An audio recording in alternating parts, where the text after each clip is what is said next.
sanggup belanja duit hampir RM1,500 hanya untuk sepasang kasut. Nak tahu sebab apa? Like, share dan save video ni. Dah buat? Okey, jom! True Cushion, Power Cushion dan Power Cushion Plus. Apa perbezaannya?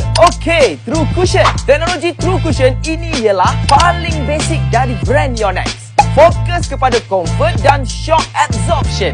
Harga kasut lebih mampu milik bawah RM300. Kedua, Power Cushion. Ini adalah teknologi trademark Yonex yang tiada tandingannya. Fokus kepada menyerap hentakan dan bagi impak penolakan tenaga.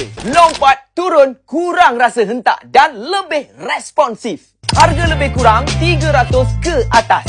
Dan last sekali, Power Cushion Plus. Yang ini versi terbaru paling premium. Fokus 28% lebih penyerapan hentakan, 62% lebih penolakan tenaga berbanding Power Cushion biasa. Rasa lebih spring dan lebih agresif. Harga lebih kurang RM400 lebih ke atas. Ini adalah ringkasan rating untuk teknologi True Cushion, Power Cushion dan Power Cushion Plus. Siapa pernah pakai kasut Yonex?